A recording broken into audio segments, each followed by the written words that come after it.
Bonsoir tout le monde, bienvenue pour ce nouveau meet-up des Amis d'Ethereum France. Nous sommes ravis de vous accueillir ce soir. Vous avez affronté la neige, la glace, le vent et la salle est bien remplie. C'est vraiment un plaisir de débuter la nouvelle année à vos côtés. Et puis en plus ce soir, notre meet-up porte bien son nom puisque nous accueillons véritablement nos amis d'Ethereum France avec Nicolas Consigny et Gwen qui nous viennent pour nous parler de leur sujet de prédilection. Avant de débuter, je vais faire une rapide présentation du coup, de notre association. Ethereum France du coup, a pour but de populariser la blockchain et Ethereum dans toute la francophonie. On fédère un écosystème important de passionnés, d'entrepreneurs qui viennent se former chez nous et on essaye tout le temps de toucher de nouveaux publics pour parler d'Ethereum de toutes les manières possibles, que ce soit d'un point de vue technique ou d'un point de vue plus pédagogique, comme ça va être le cas ce soir. Alors nos activités se répartissent entre trois grandes tâches. La première, c'est évidemment la préparation de notre conférence annuelle qui s'appelle ETHCC et qui a lieu désormais à Cannes. Cette année, elle aura lieu ainsi du 30 mars au 2 avril. On écrit aussi des articles de fond sur Ethereum et son écosystème, avec pour but, là aussi, de trouver le juste milieu entre érudition et accessibilité. Et surtout, notre activité principale, ça reste tout de même l'organisation de meet-up. On organise des meet-up en France, mais aussi à l'étranger. On a fait récemment un meet-up en Suisse. C'était le premier meet-up Ethereum à Genève. On y a rencontré la communauté locale, un peu sous forme d'échange.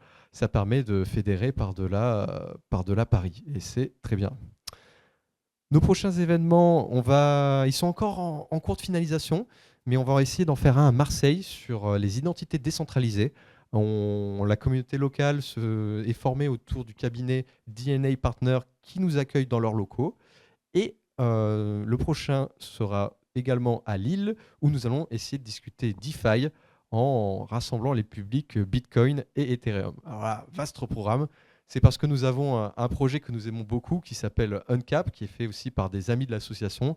Et ce sont des Etheréens qui ont décidé de faire un fork Liquidity sur Starknet Bitcoin. Alors là, rien que ça, pour ceux qui connaissent, c'est déjà tout un programme. Ils sont live et on a hâte de les accueillir pour discuter un petit peu de tout ça. Et si on peut faire des choses entre communautés, c'est d'autant mieux. Ethereum France est une association, elle est ouverte à tous et à tous, donc n'hésitez pas à nous rejoindre. On a besoin d'aide. Vitalik nous soutient très, très fortement. On a besoin de forces vives et vous pouvez nous aider. On a besoin d'aide à tous les niveaux. On a besoin d'aide pour des intervenants qui souhaitent donc partager un sujet autour d'Ethereum, que vous soyez expert ou amateur. Nous avons même des sessions où des amateurs viennent nous partager un point de réflexion, un sujet qu'ils ont créé. C'est le moment, c'est l'espace aussi pour faire vos premières présentations. On a notamment de jeunes étudiants qui ont essayé leur première pitch, on va dire, de réflexion avec nous avant d'essayer de les proposer pour des conférences de plus grande envergure. On a besoin de graphistes pour renouveler un petit peu ce qu'on fait. On a besoin de partenaires. On a besoin aussi de sponsors pour financer les pitances et boissons. Pour nous rejoindre, c'est très simple. Vous allez sur Ethereum France et vous cliquez sur le bouton Rejoignez-nous. Et sinon, on peut se retrouver directement à ETHCC où nous aurons encore une fois cette année le plaisir de vous accueillir.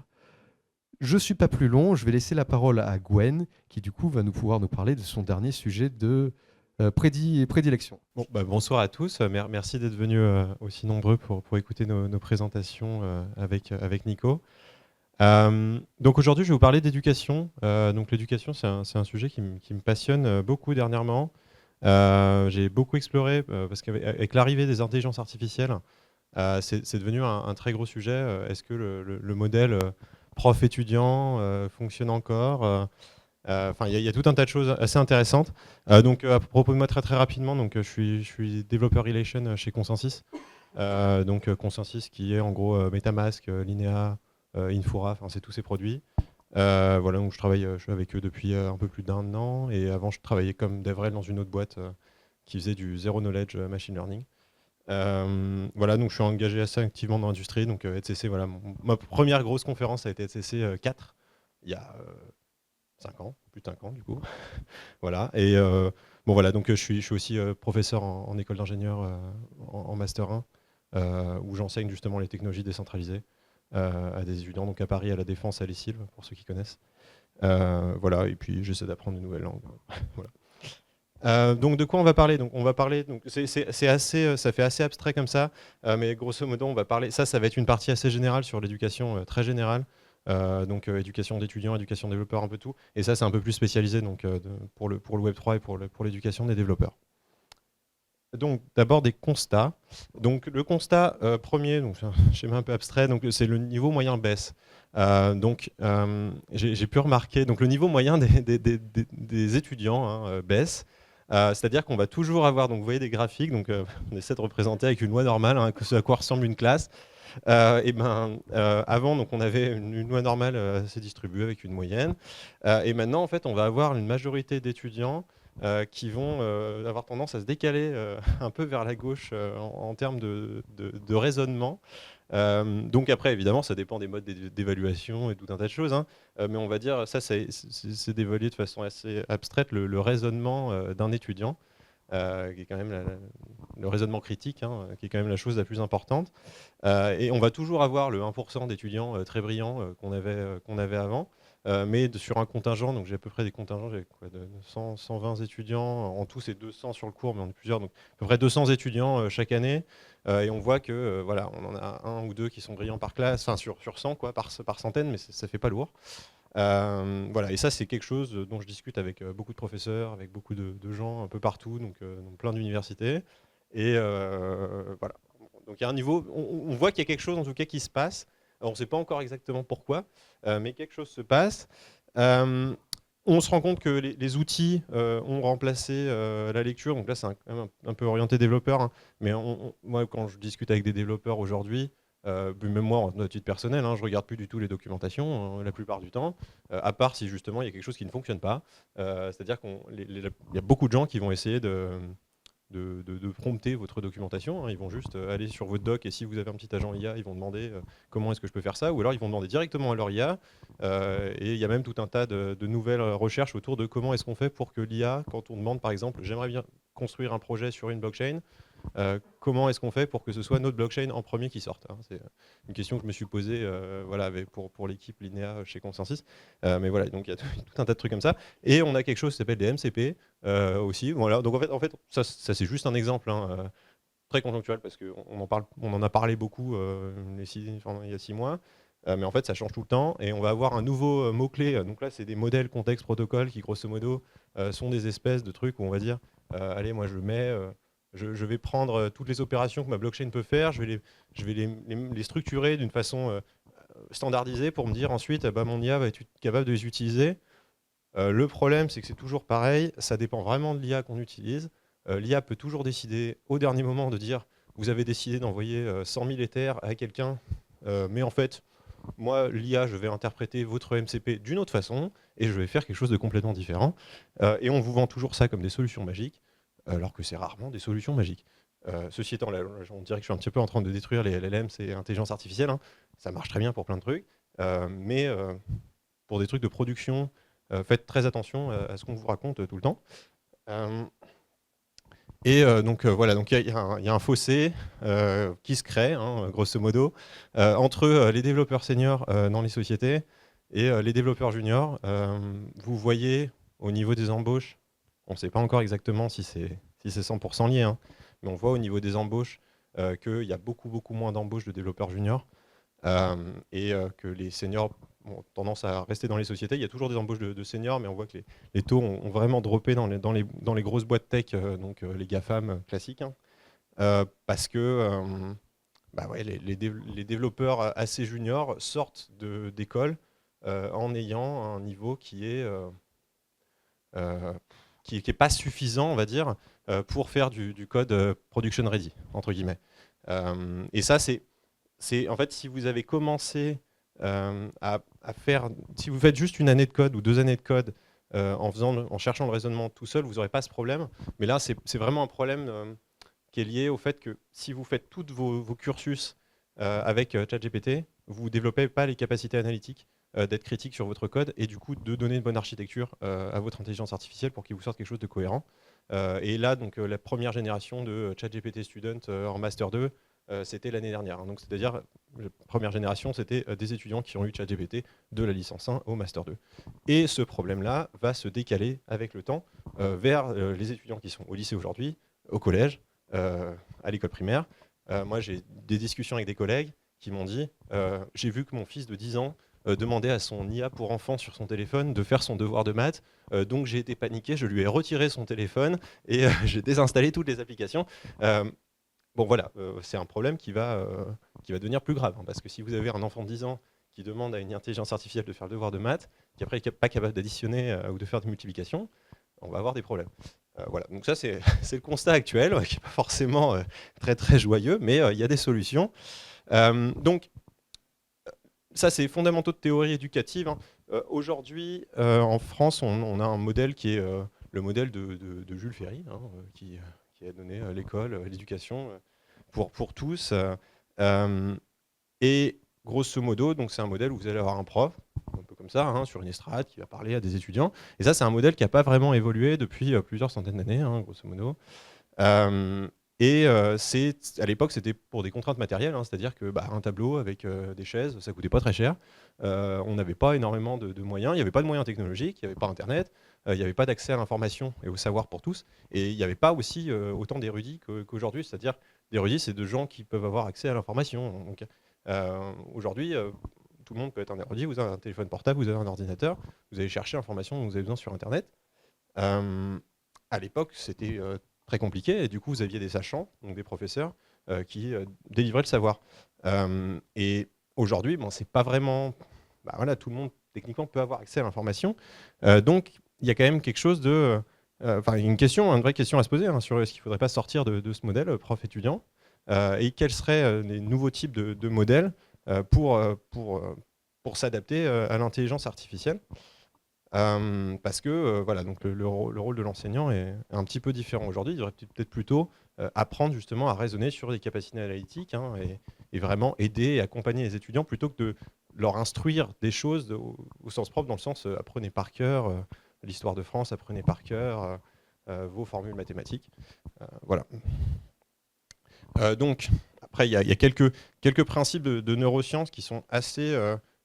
neurosciences, bon, ça peut être appelé autrement, hein, mais grosso modo, ça peut être neurosciences ou ça peut être sciences... je ne sais plus comment ils appellent ça, mais enfin bref, il y a tout un tas de noms, hein, pour ça, mais grosso modo, ça, c'est des principes que je trouve très utiles, qui ne sont pas appliqués du tout. C'est des choses qu'en fait, on le fait sans s'en rendre compte, et qui ne sont pas appliquées du tout dans l'école. Par exemple, ça, c'est quelque chose de très très utile quand vous apprenez les langues. Si vous voulez apprendre du vocabulaire par cœur, la répétition temps espacé, c'est très très marrant. Il y a une espèce de formule. Vous avez des logiciels qui vous permettent de le faire très bien. Par exemple, Anki, qui est un logiciel open source gratuit qui permet de le faire. Et sinon, pour la plupart des langues, il y a des logiciels spécialisés. Vous avez du mot de vocabulaire. En fait, ça va vous dire, par exemple, j'apprends le mot une journée, il faut que je le revoie le lendemain. Et ensuite, il faut que je le revoie au bout de 2 jours, au bout de 4 jours, au bout de... C'est pas une exponentielle, hein, vous avez une espèce de formule. Et ça, c'est par rapport au temps que votre cerveau va le mémoriser. Et en fait, il faut le réviser à 80% quand il est frais dans votre cerveau, entre guillemets. Et ça vous permet de mémoriser beaucoup mieux que ce qu'on va vous apprendre à l'école. Et en fait, ça, c'est des choses que les professeurs font pas sans s'en rendre compte. Ils sont bien sûr conscients, ça a été écrit dans les manuels, c'est pour que les méthodes sont faites comme ça. Mais quand votre professeur de mathématiques vous fait faire un problème, puis ensuite vous refaisiez le problème le lendemain, puis après la semaine d'après, etc., c'est fait pour ça, en fait, hein. Ça fonctionne bien parce que ça utilise ces principes-là et ces mécanismes du cerveau. Ça, c'est quelque chose qu'il faudrait systématiser, par exemple. Plutôt que de faire quelque chose où de temps en temps on va le faire, de temps en temps on le fait pas. Pourquoi est-ce que c'est pas spécialement systématisé? C'est une question. Après, il y a une histoire d'effort cognitif aussi, hein. Effectivement, si jamais quelque chose est trop difficile, les gens sont découragés. Est-ce que aussi maintenant les gens sont pas assez découragés, sont découragés très facilement, hein, parce que effectivement demander quelque chose à un LLM, c'est très facile.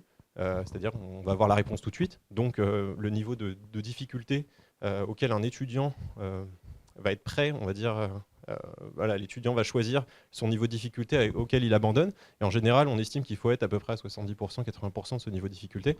Donc il faut aussi réévaluer la capacité qu'un étudiant a par rapport à ça. Bon, principe de Feynman, c'est être capable d'expliquer quelque chose de façon simple, si jamais on veut être sûr de l'avoir bien compris, mais ça c'est quelque chose qu'on essaie de faire en général. Voilà, l'éducation institutionnelle, de manière générale, est structurellement en retard. Donc ça, tout ce dont je vous parle, ça ne sera pas, donc l'intégration de l'intelligence artificielle dans l'éducation française. Là, je parle dans un cadre français, hein, une présentation en français, donc je parle de la France. La calculatrice a mis à peu près 30 ans à être adoptée.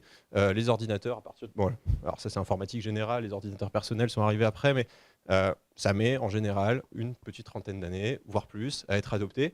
Donc, est-ce qu'on ne va pas attendre 2050 avant d'intégrer tout ça et la façon dont ça transforme la société au niveau de l'intelligence artificielle? Ce serait assez grave, hein, parce que là, on observe des effets sur des étudiants de Master 2 après seulement 5 ans.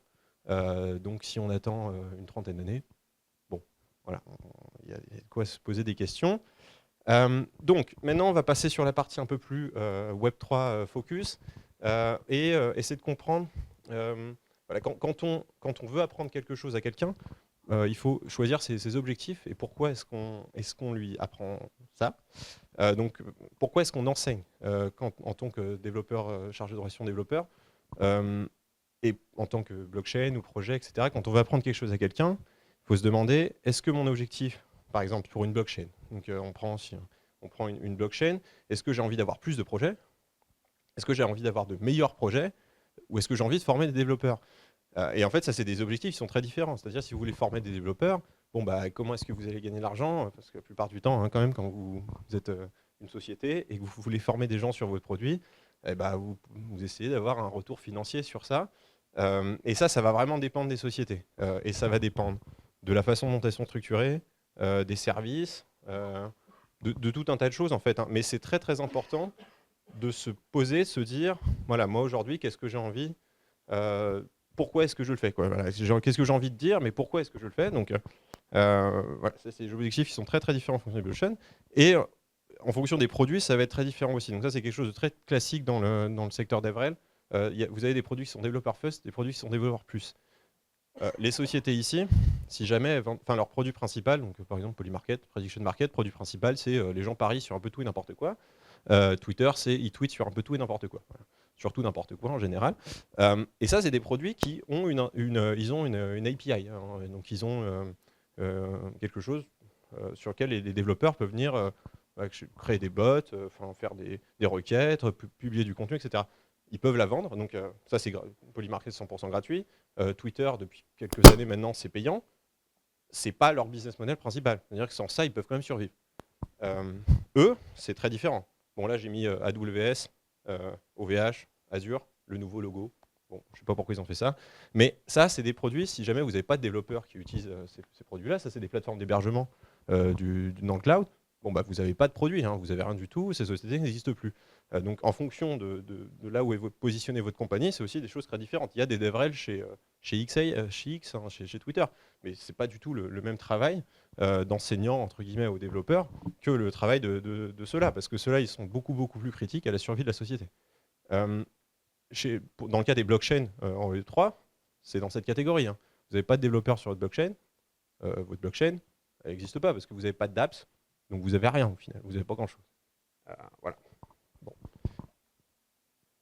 Voilà.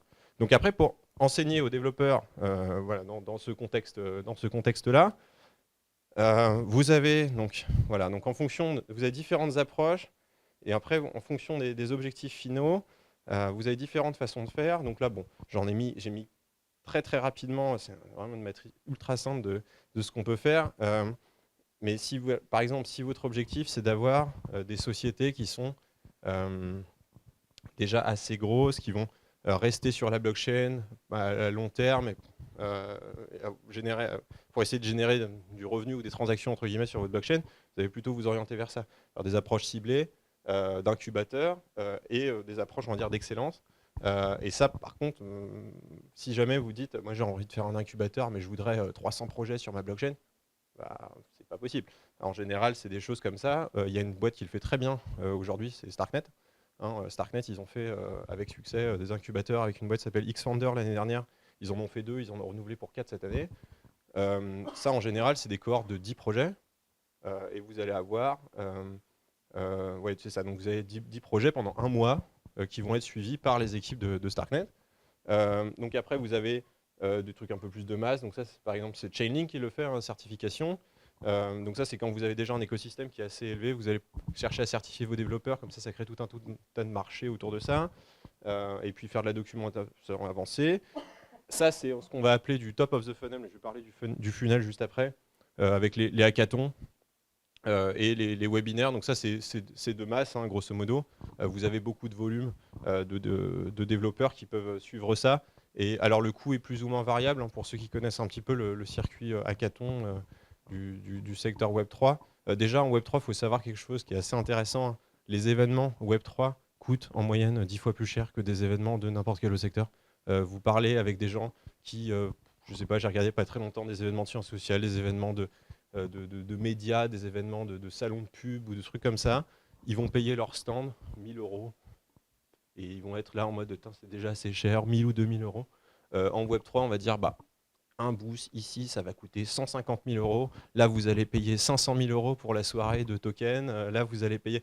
On a des coûts qui sont monumentaux, y compris dans les hackathons, hein, ça se retrouve. Les coûts de sponsorship des hackathons Web3 sont colossaux comparés à ce qui se fait dans beaucoup d'industries. Ça dépend lesquels, ça dépend lesquels, mais je suis sûr que les packages de Is Global sont quand même assez chers. Et pourtant, j'adore Is Global, j'en ai fait des dizaines, mais ça coûte très cher. Et puis après, voilà, vous avez des workshops, vous avez tout un tas de choses. Et ça, c'est aussi très lié donc, au funnel. Donc le funnel, qu'est-ce que c'est? C'est en gros, on dit, hein, au début c'est votre stratégie d'acquisition complète quand vous voulez enseigner. C'est tout le parcours en fait techniquement d'apprentissage des développeurs, mais aussi du coup de la création des sociétés en fait, hein, qui ensuite vont découler de revenus pour votre blockchain. Donc ça commence à devenir très rentable quand ils sont arrivés ici. Mais au début, si vous les attrapez pas, la plupart des boîtes en fait, ce qu'ils aiment bien faire, c'est en général ils disent, en tant que DevRel, hein, ils vous disent on va couper là, tu vas faire que ça et ça va bien marcher. Bon, ça ne marche pas exactement comme ça. On a de la chance dans l'écosystème Ethereum d'avoir l'EVM. L'EVM qui est un standard qui permet à tout le monde d'utiliser le même langage pour développer des contrats. Donc on a par exemple la documentation, si jamais vous êtes EVM compatible ou EVM équivalent, techniquement c'est un peu la même chose. Enfin, la façon dont les contrats vont être déployés, ça va marcher pareil. Vous pouvez juste utiliser les tutoriels d'Austin ou de n'importe qui a fait des tutoriels Solidity, vous n'avez pas besoin de le refaire. Ou les hackathons, c'est pareil. Mais par contre, vous avez tout un tas de choses où les événements communautaires, si vous n'avez pas de communauté, les développeurs ne vont pas parler entre eux. Quelque chose qui a été très très bien réussi par Starknet, hein, encore une fois, c'est surtout en France, c'est que vous aviez Henri, peut-être déjà parlé ici, je ne sais pas, mais voilà, Henri qui était très bon, qui avait créé une vraie communauté, un vrai truc autour de Starknet. Du coup, il y a plein de Français aujourd'hui dans la communauté Starknet parce que les développeurs, ils aiment bien quand même soit se challenger entre eux, soit mettre en compétition leurs idées, soit discuter au moins les uns avec les autres. C'est pour ça que les hackathons existent. Et puis après, vous avez tout un tas de choses, donc les ambassadeurs programmes, les certifications et les incubateurs, hein. Donc en général, là on est de masse vers le ciblé, hein. C'est toujours comme ça. Et il faut toujours se demander où est-ce qu'on met le support de la team. Et ça, c'est très critique dans la plupart des sociétés, y compris chez Consensus, hein. C'est aujourd'hui, Linéa, on est deux, en équipe DevRel. En fonction, on peut pas tout faire, ça c'est sûr. Donc après, il faut choisir. Et c'est toujours assez compliqué de choisir. Il faut essayer de trouver là où ça va avoir le plus d'impact. Si vous êtes Chainlink, par exemple, vous en avez, je ne sais plus combien ils ont de DevRel, Chainlink, mais plus de 10.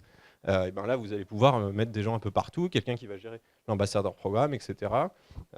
Et donc ça, c'est une question critique, hein, qui va vraiment changer complètement la façon dont vos développeurs vont être éduqués, entre guillemets.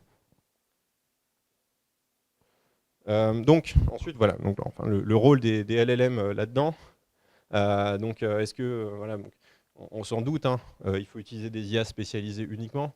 Le taux moyen de fiabilité d'une IA généraliste, OpenAI l'a admis, ça baisse en fait, hein. Ça baisse parce que au fur et à mesure que les IA sont utilisés par les gens pour poster des trucs sur Reddit, pour poster des trucs un peu partout, c'est réentraîné avec ces modèles-là. Ça réentraîne dans les nouveaux modèles et du coup les nouveaux modèles disent plus de bêtises.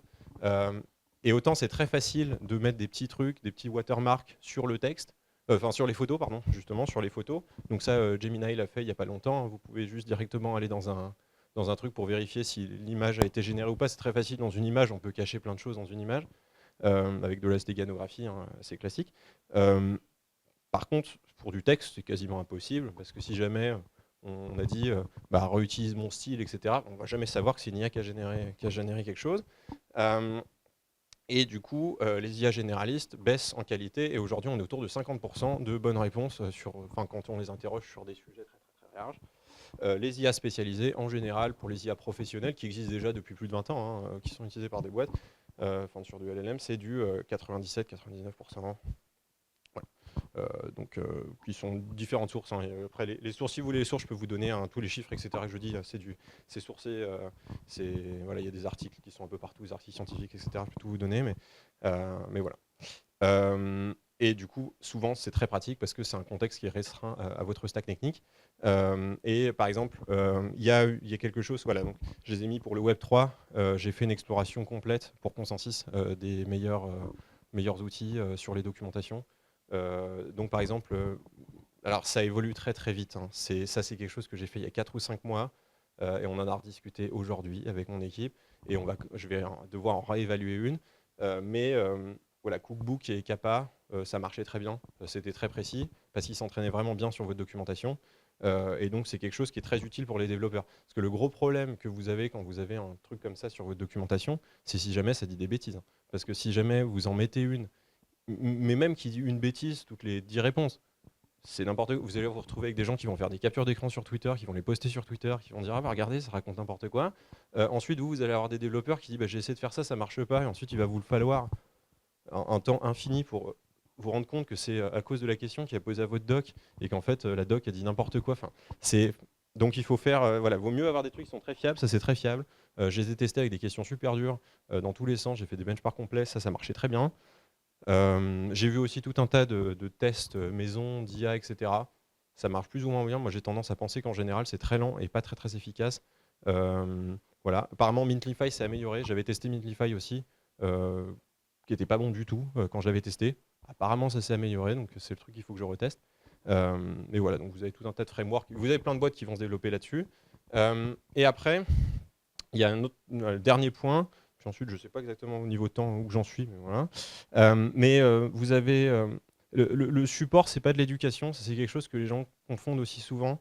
Quand vous avez supporté quelqu'un, donc vous avez des teams, hein, c'est pour ça qu'il y a des équipes qui sont séparées dans les grosses boîtes, les équipes CS ou TS, hein, donc Customer Support, Technical Support, ou Partner Support, hein, vous avez tout un tas de dérivations, et les équipes relations développeurs, ou en tout cas apprentissage, ambassadeur, etc.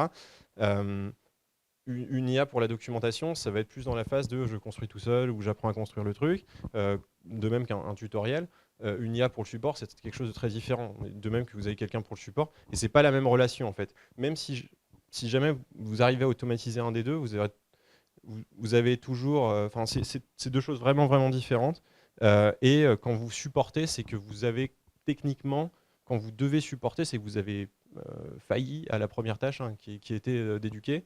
Alors, pas forcément, hein, mais voilà, c'est pas aussi manichéen que ça, mais voilà, vous avez quand même, c'est vraiment deux choses qui sont différentes, et très souvent, il y a aussi quelque chose qui est assez intéressant, c'est que ici, si vous le mettez dans votre documentation et que le développeur parle avec, au niveau de la phase d'apprentissage, il vous pardonnera beaucoup plus si c'est une intelligence artificielle qui dit n'importe quoi que dans le support.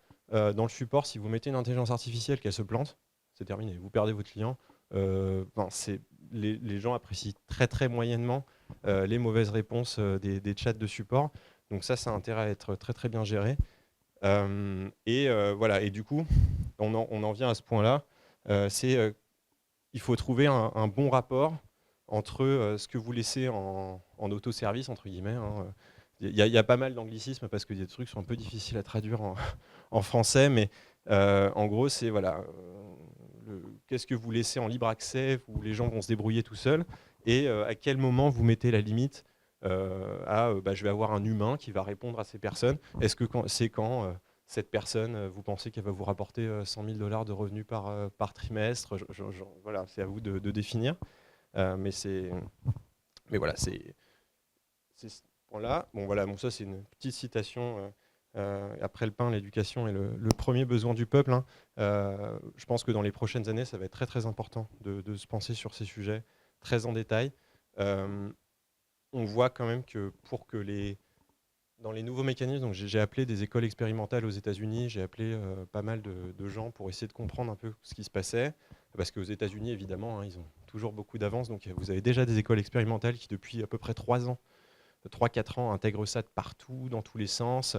Alors c'est très très expérimental, donc effectivement c'est des écoles qui en général, vous avez des parents, les parents sont très très très engagés dans l'éducation de leurs enfants, les parents assez riches aux États-Unis, hein, des classes aisées aux États-Unis, et ils vont dépenser des 30 ou 40 000 dollars par an dans des écoles dès le collège ou dès la primaire.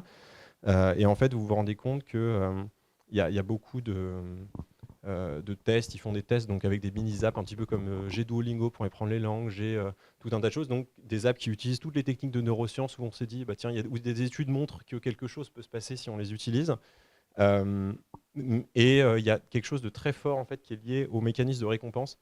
Quand un enfant arrive à faire quelque chose ou quand un développeur réussit à faire quelque chose, hein, les développeurs aujourd'hui sont super incentivisés dans notre écosystème, on ne se rend pas compte, mais pour n'importe quel hackathon, on va vous donner 1000 ou 2000 ou 3000 dollars ou 5000 dollars. Et au tout début, Scaffoldis de Austin Griffith, c'est pareil, hein, Austin a donné un nombre assez énorme de ses propres Ethers pour récompenser les gens.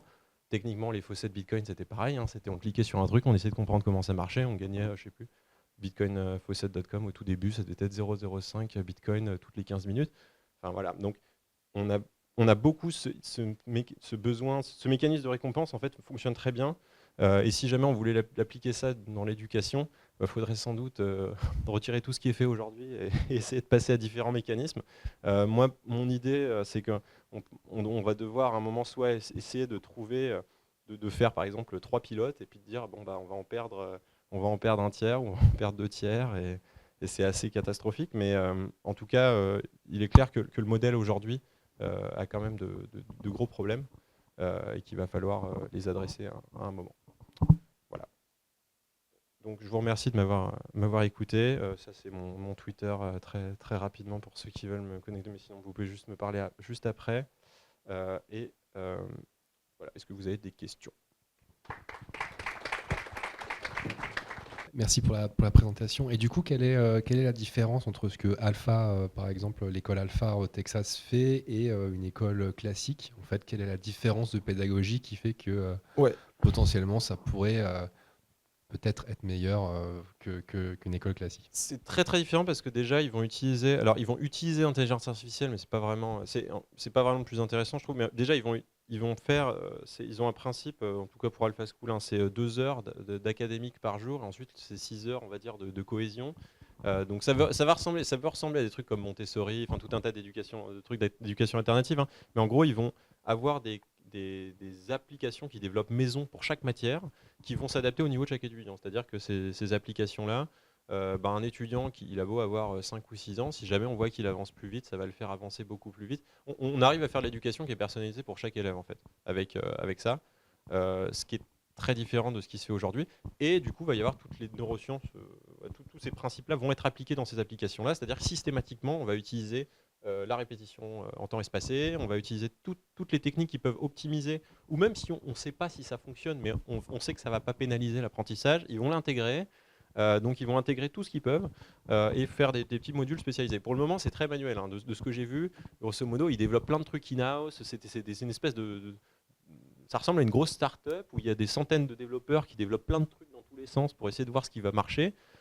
Mais quand c'est mis en production, on a déjà en 3 ans, là, les étudiants qui sont rentrés il y a 3 ans sont dans le top 0,1% des US. Donc voilà, donc c'est surtout ça. Et du coup, après, il va y avoir tout un tas de choses de cohésion à faire. Ils vont faire plus d'ateliers, etc. entre les gens parce que les compétences sociales, aujourd'hui, moi je pense qu'avec l'intelligence artificielle, hein, les compétences les plus importantes, ça va être les compétences hors de je sais quelque chose par cœur, etc. Ça va être toutes les compétences sociales, interpersonnelles. Ça va être ce qui va être vraiment le plus mis en avant. Hein, donc, Merci. J'aurais une question sur justement l'état du développement blockchain avec l'avènement des LLM. Est-ce que tu penses qu'il y a des plus gros risques de hack justement par le décalage du niveau des développeurs? Alors, on a de la chance en Web3, c'est quand même que normalement on a des firmes d'audit qui auditent le code avant que ce soit mis en production pour les boîtes un peu sérieuses. Donc normalement ça passe pas trop les audits, je pense. Après, c'est sûr que de toute façon, il y a déjà du code spaghetti un peu partout. Il y a des seniors qui se disent qu'ils sont très contents. Bon, je pense qu'on le saura très très rapidement, dans quelques années, hein, mais il y a des seniors qui sont très contents en disant qu'ils vont être irremplaçables parce qu'ils vont devoir repasser dans toutes les boîtes pour réparer les 5 ans, on va dire, ou les 10 ans d'errance des sociétés. Parce qu'aujourd'hui, les sociétés ont juste ouvert les vanillas et tous les repos sont, voilà, dès qu'on fait une PR sur n'importe quel repo, ça va être revu par Cursor. Et Cursor, enfin, franchement, moi, j'ai des PR que je revois chez Consensus. Des fois, il y a un curseur qui dit il y a un problème ici. Il n'y a pas de problème, hein. Enfin, c'est le curseur le problème. Donc, voilà, donc je pense qu'il y aura plus de. Oui, ça peut potentiellement introduire des grosses failles de sécurité, ouais, ça c'est sûr. Après, sur les smart contracts, précisément en Web3, n'importe quelle société sérieuse a fait auditer. Et si l'auditeur est bon, ça passera pas du tout. Donc, voilà. Mais surtout qu'en plus, sur les smart contracts, il n'y a pas trop de données sur Internet. Donc les IA ont été entraînés avec très très peu. Enfin, les LLM ont été entraînés avec très très peu de données. Bonsoir à tous. Donc moi je suis Nico, je travaille à la fondation Ethereum et je travaille en particulier sur un projet qui s'appelle Kohaku. Et Kohaku c'est un wallet et un SDK pour les wallets qui a pour but de rendre les transactions privées sur Ethereum. Donc rendre les transactions privées, c'est déjà possible en fait. On peut déjà le faire via des services annexes, qui ne sont pas natifs au wallet. Mais il y a des sites web sur lesquels vous pouvez aller, Privacy Pool, Railgun, Tornado Cash, qui permettent en fait d'anonymiser vos transactions. Le truc, c'est que c'est quand même assez compliqué, puis ça fait un peu peur pour l'utilisateur moyen. Et ça fait peur en fait à raison parce que le wallet lui-même ne gère pas très bien ses secrets. Donc les secrets que vous allez utiliser sur ces protocoles de privacy, vous vous retrouvez comme un grand à devoir les gérer tout seul. Et en fait, ça nous ramène au début de l'histoire des wallets où on devait gérer des private keys à la main comme des grands. Et en fait, ça, on sait que ça ne marche pas, ça ne scale pas. Et ça fait peur aux utilisateurs, moyens, et à raison. Et du coup, ce qu'on s'est dit, c'est que ça serait vraiment bien qu'il y ait une organisation, qu'il y ait quelqu'un qui crée un projet qui permette de faciliter ça.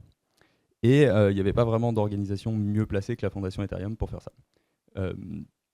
Donc je vais parler rapidement de la Fondation Ethereum. On est l'organisation à but non lucratif qui est derrière le développement d'Ethereum. On est la première, je pense, association sur Ethereum. Je crois qu'Ethereum France est la deuxième, historiquement. Donc les deux s'appellent EF, mais c'est un peu différent. Donc c'est une organisation à but non lucratif qui est basée en Suisse. Voilà. Et donc pourquoi les transactions privées ?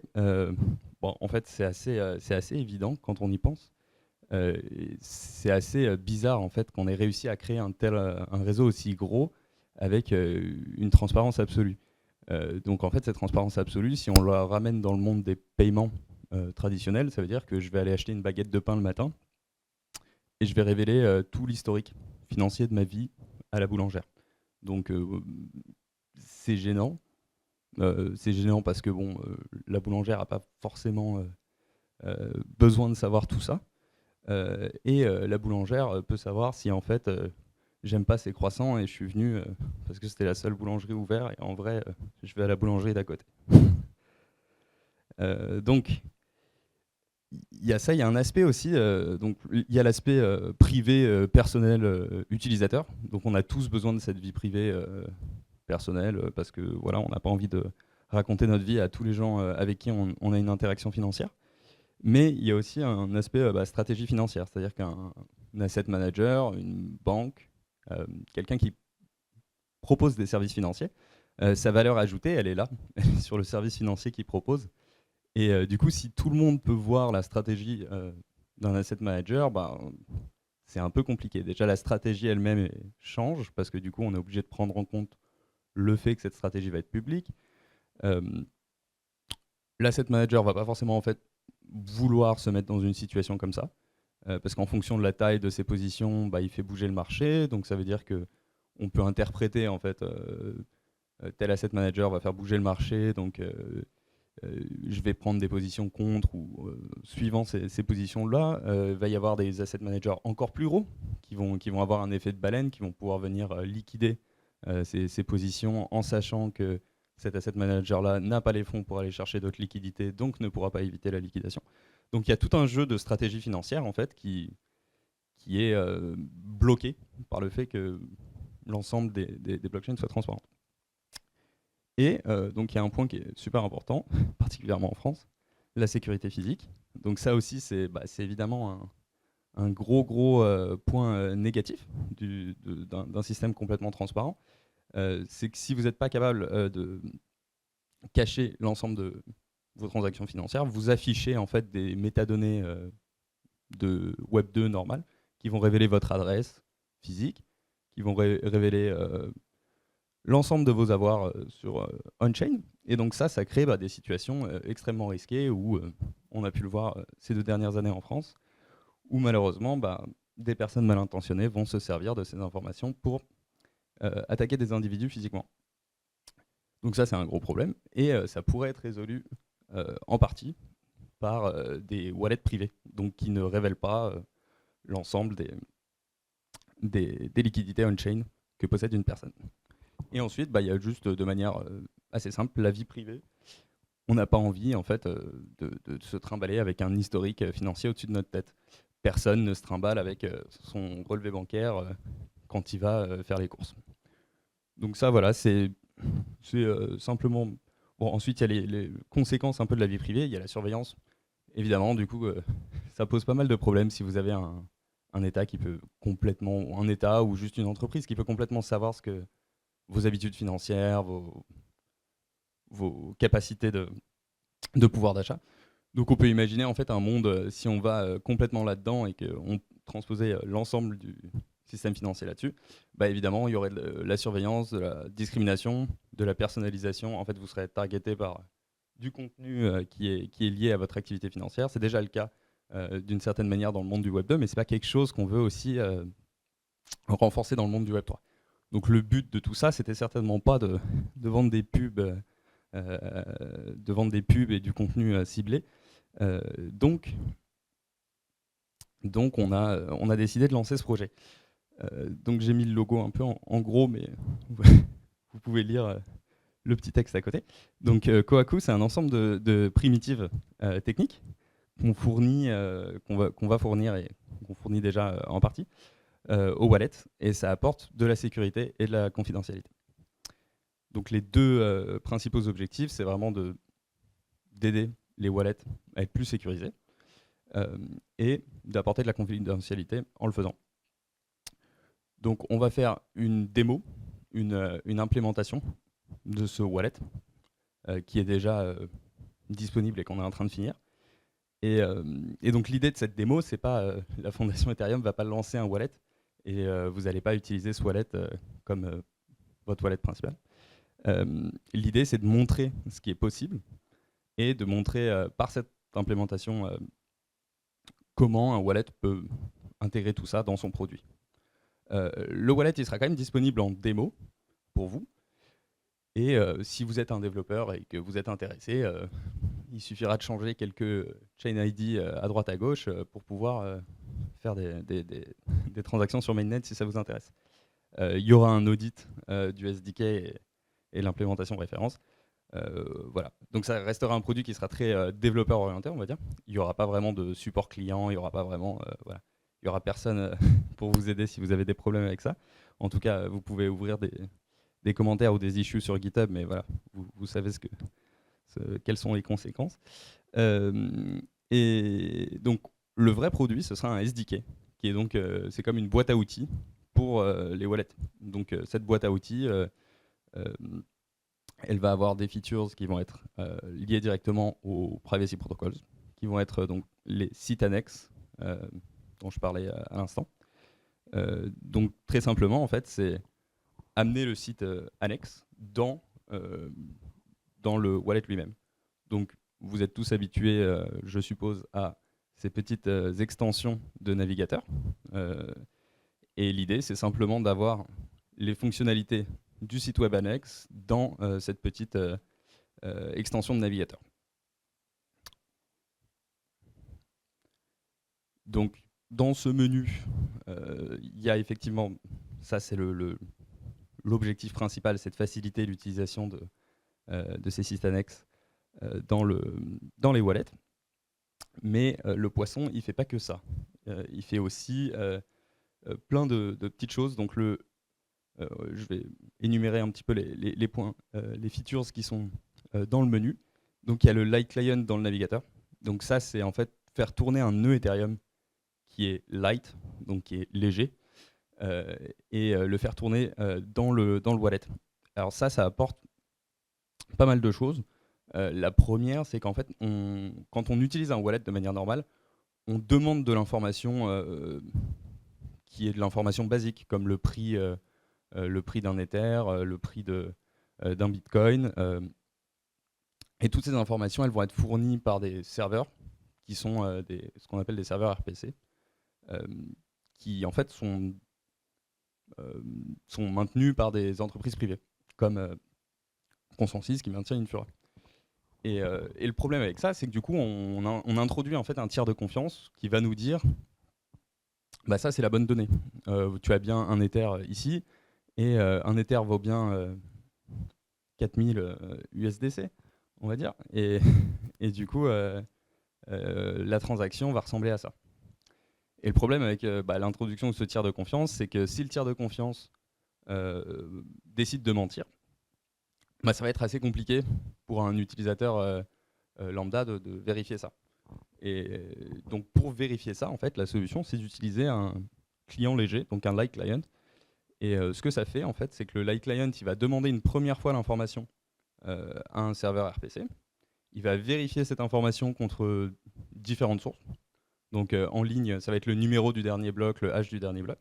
Il va vérifier le hash du dernier bloc contre différentes sources. Il va vérifier que le RPC lui a pas menti. Et à partir de là, tout le reste, tous les blocs suivants, il va les calculer lui-même.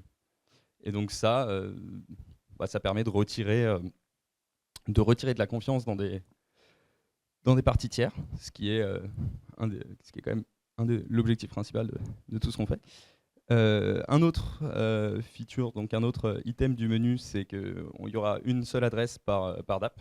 Donc en général, quand on se connecte à des DApp, on réutilise tout le temps les mêmes adresses.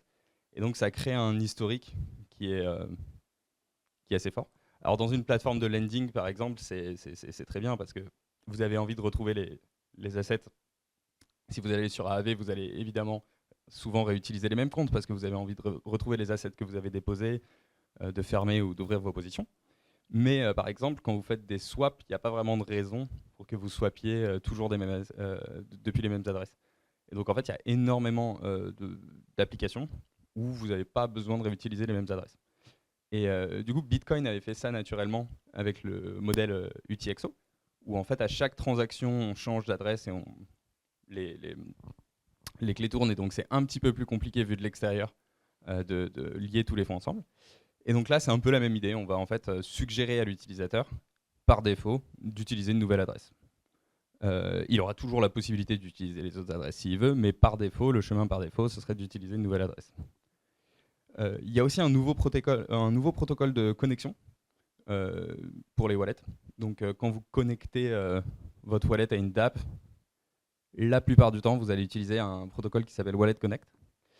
Et donc on a créé une alternative qui est open source et qui ne va pas enregistrer d'informations sur l'activité de la connexion.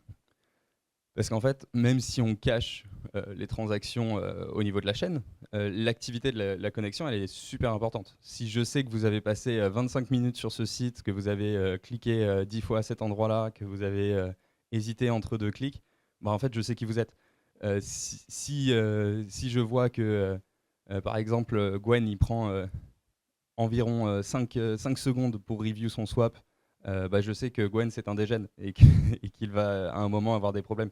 Et donc toutes ces informations-là, en fait, vous les donnez par défaut au protocole de connexion qui fait d'ailleurs, Wallet Connect le reconnaît, leur business model, c'est de faire des metrics, des data analytics sur vos connexions.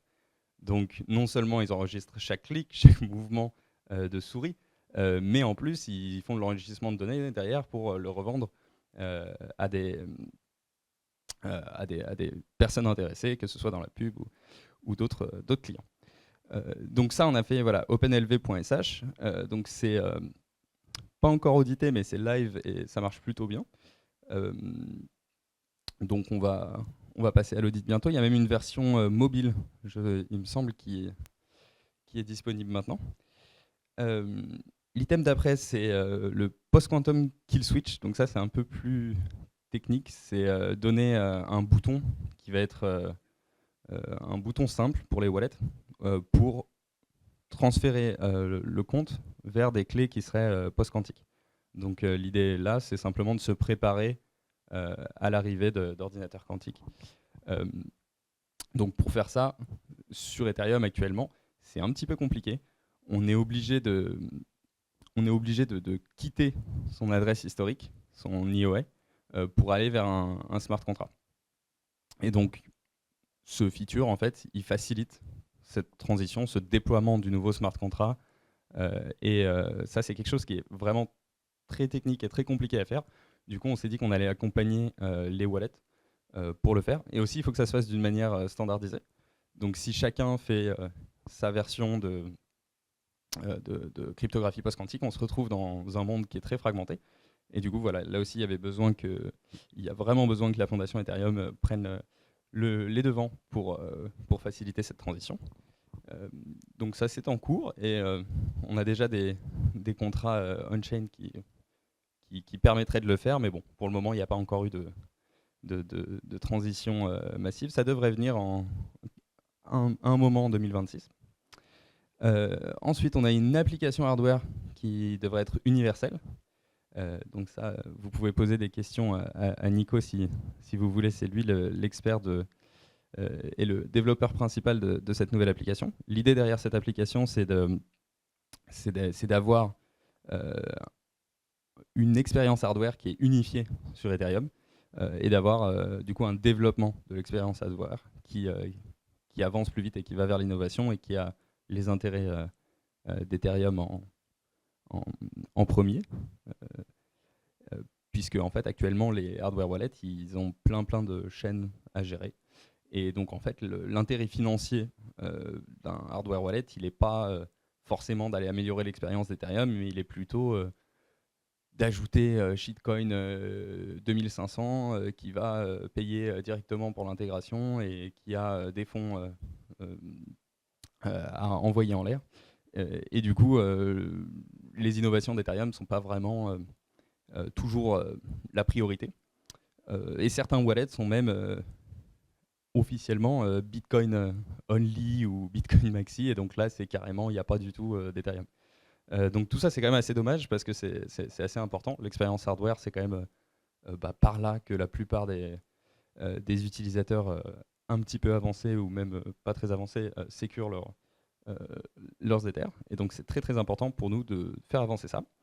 Et donc l'idée de cette application, c'est que ce serait une petite application très légère qui tournerait au-dessus d'une machine virtuelle, ce qui permettrait en fait d'avoir un code qui est le même à travers sur différentes puces. Donc ça, c'est vraiment pour résumer dans les très grandes lignes. Après, éventuellement, il y aura des puces qui seront assez puissantes pour faire tourner l'application toute seule sans le besoin d'une machine virtuelle. Voilà. Et tout ça, c'est basé sur des technologies qui sont open source, sur RISC-V, qui est pour le moment le modèle choisi de VM. Donc c'est une VM qui a été développée à Stanford, il me semble, ou à Berkeley, je ne sais plus, dans une grande université américaine, et qui est la VM open source sur laquelle il y a eu le plus de recherches. Il y a après ça les features de social recovery. Donc, comment traduire ça en français récupération sociale, on va dire. Même si du coup, ça n'a pas vraiment le même sens. L'idée de la social recovery, c'est simplement de pouvoir récupérer vos assets dans le cas d'une perte de mot de passe. En fait, pour ramener ça à un truc très simple du Web 2, c'est cliquer sur la case « J'ai oublié mon mot de passe, envoyez-moi un email pour que je récupère mon compte, l'accès à mon compte ». Et donc ça, en fait, dans le Web 3, c'est quand même assez compliqué. Et il y a plein de solutions qui ont évolué dans différentes directions. Donc là aussi, il y a un gros besoin de standardisation. Et en ce moment, on réfléchit à un nouveau modèle où, je ne sais pas si vous avez utilisé Privy ou les systèmes d'onboarding avec email. Mais en ce moment, on réfléchit à un nouveau modèle, du coup, assez similaire à Privy. On proposera évidemment à Privy de travailler avec nous là-dessus. C'est au moment de l'onboarding, vous mettez votre email et en fait, on générerait 2 clés. Une clé qui serait générée sur le device et le provider, donc Privy ou le système d'onboarding n'aurait pas accès à cette clé. Et une autre partie de la clé, enfin une autre clé, qui serait, elle, envoyée directement à votre email. Et, et la théorie, c'est que du moment que les 2 clés ne se contredisent pas, c'est que le compte va bien. Et après, si les 2 clés se contredisent, on aurait un système de récupération. Mais donc, pour faire simple, c'est en fait, au niveau des wallets, c'est la capacité à ajouter des solutions pour retrouver vos assets si vous avez perdu vos mots de passe, vos clés privées. Et donc, la vision parfaite de ça, c'est d'avoir la possibilité de nominer d'autres adresses, donc d'autres personnes de confiance, qui vont être vos guardians, et de définir une logique arbitraire autour de ça. Par exemple, je pourrais choisir 10 personnes dans cette pièce et décider que si pendant 2 ans, je ne fais plus aucune transaction et que 7 des 10 personnes se mettent d'accord pour dire que je suis mort parce que du coup, ça fait 2 ans que je n'ai pas fait de transaction et qu'il faut du coup donner l'ensemble de mes assets à une autre personne dans la pièce, et ben, on peut arriver à faire ce genre de mécanisme. Et du coup, nous, l'idée, ça va être de faciliter la construction de ces mécanismes pour qu'ils deviennent quelque chose de standard dans les wallets. Parce qu'en fait, c'est quand même... ça fait déjà 10 ans qu'Ethereum est là, et dans les plus gros wallets, il y avait Argent à une époque qui le faisait super bien, et qui a disparu, qui reviendra peut-être, on l'espère, sur Mainnet, mais qui en tout cas a priorisé Starknet. Et j'espère qu'ils reviendront pour le faire. Mais du coup, depuis le départ d'Argent, il y a eu quand même quasiment aucune avancée là-dessus. Et les gros wallets n'ont pas défini ça comme une priorité. Encore une fois, je pense que d'un point de vue business, c'est assez compliqué. Du coup, ça touche très peu d'utilisateurs. C'est des features qui sont très dangereux aussi, parce que si vous faites une erreur là-dessus, vous vous retrouvez bloqué. Ou en fait, donc on se retrouve souvent dans la même situation, c'est que pour les wallets, dès qu'il y a du danger, c'est un risque business, et donc on ne le fait pas. Et donc en fait, le wallet, il a une tendance à ne rien faire pour se protéger. Ce qui est normal, hein, c'est pas vraiment une critique, c'est la décision rationnelle quand on a un business et qu'on veut continuer à avoir un business demain. Et du coup, ils attendent, en fait, tout le monde attend, tout le monde se regarde, tout le monde attend que la concurrence prenne des risques, tout le monde attend que des nouveaux arrivants prennent les risques. Et donc, voilà. Et donc, on va prendre le risque pour eux. parce que nous, on est à peu près sûr d'avoir un business demain. Et donc, les derniers points sur le menu, ils sont liés au site annexe et au support de multisignature sur les protocoles de privacy. Donc c'est aussi un des gros points faibles des protocoles de privacy sur Ethereum, c'est que pour le moment on est obligé d'utiliser ce qu'on appelle un EOA, ce qui est les comptes classiques, c'est les comptes que vous avez dans MetaMask, pour se servir de ces protocoles de privacy. Et donc ça c'est très gênant parce que les EOA ne sont pas programmables, et donc sont très limités dans les actions qu'on peut faire. Si vous avez des entreprises, des banques, ou même des entreprises, ou même des groupes d'amis qui vont avoir des trésoreries communes, ils ne vont pas vouloir ressortir de la trésorerie commune, aller sur un portefeuille personnel, déposer dans le protocole de privacy. Donc, tout ça, c'est des gros freins à l'adoption des protocoles de privacy qu'on va essayer de régler.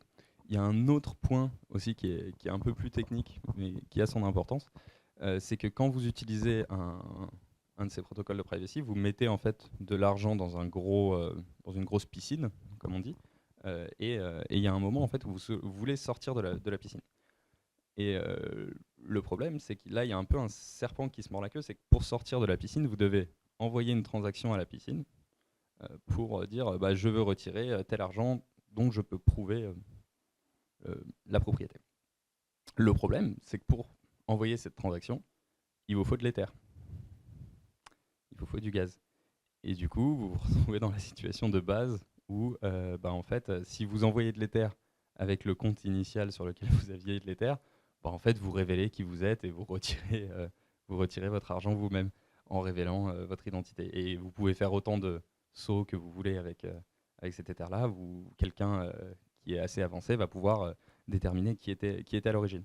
Donc, ce qui se passe aujourd'hui, c'est qu'on utilise des relayers qui sont proposés par ces protocoles de privacy, qui sont en fait un petit service qui va porter la transaction pour vous. C'est littéralement la traduction, le relayeur, il va prendre votre transaction, il va la porter pour vous et il va prendre sa part sur les fonds qui vont arriver. Donc ça, c'est pas mal, c'est la solution qui existe aujourd'hui. Mais le problème avec ça, c'est que du coup, il y a quelqu'un, que ce soit les privacy protocoles eux-mêmes, il y a quelqu'un en fait qui doit fournir ce petit service de relayeur pour pas que vous soyez bloqué.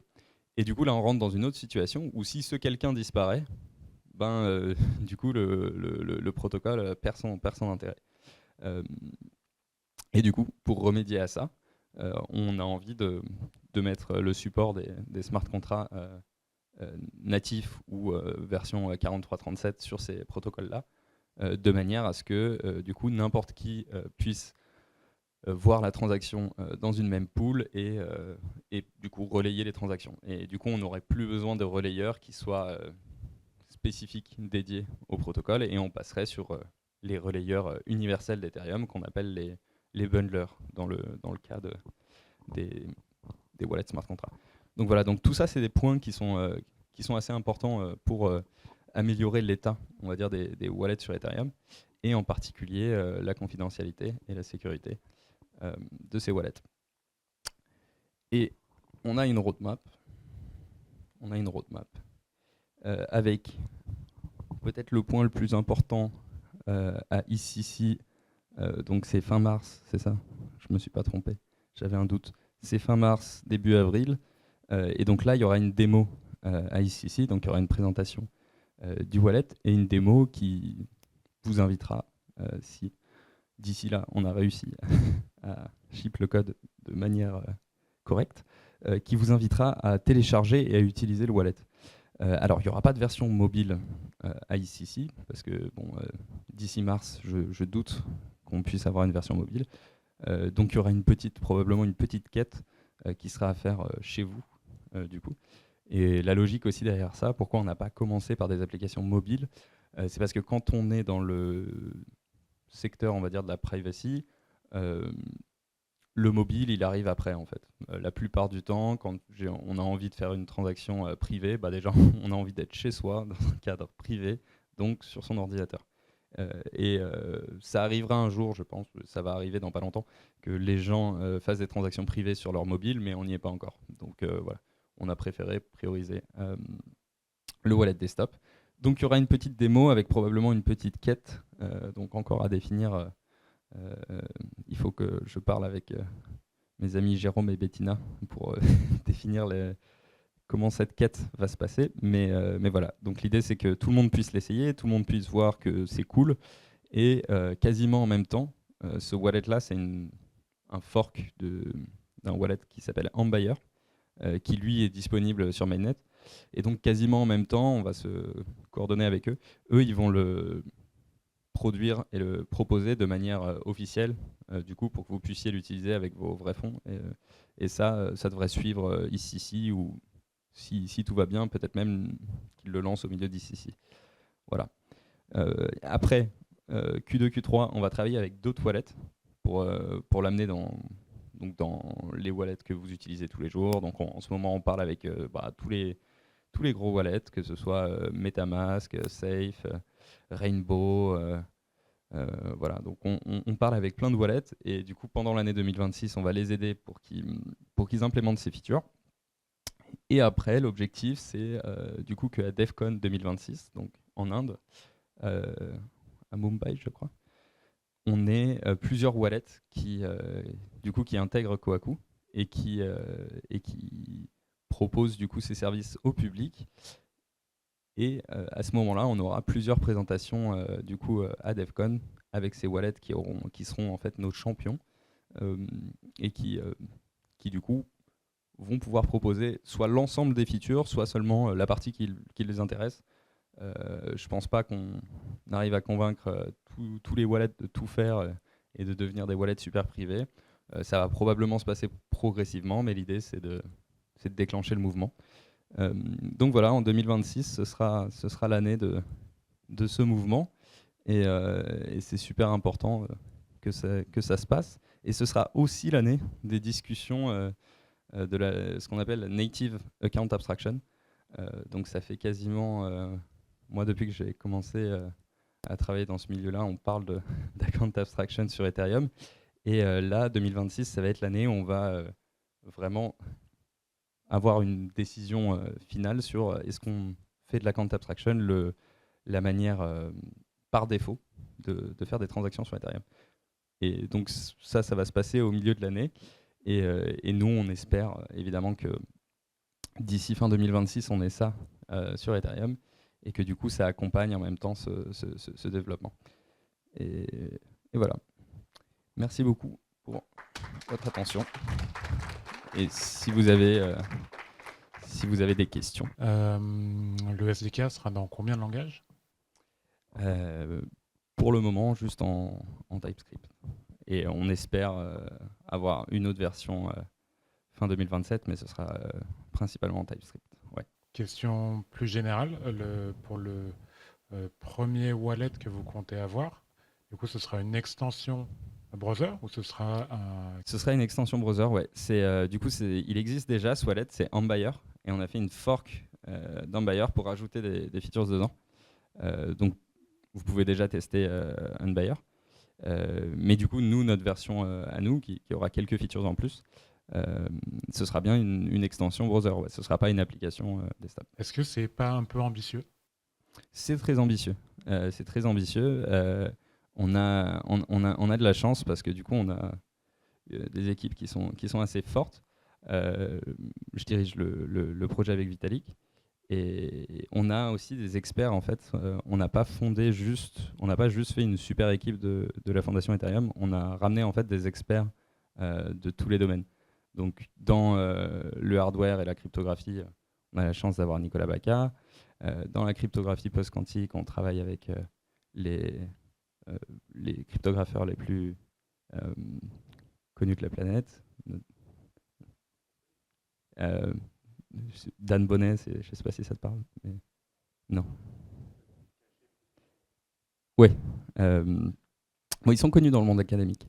Et du coup, en fait, on a rassemblé les experts de chaque domaine pour arriver à créer ce moment-là. Donc, en fait, ce n'est pas juste la fondation Ethereum, c'est aussi une collaboration avec des équipes qui sont très expertes, et notamment les équipes qui développent les protocoles de privacy eux-mêmes.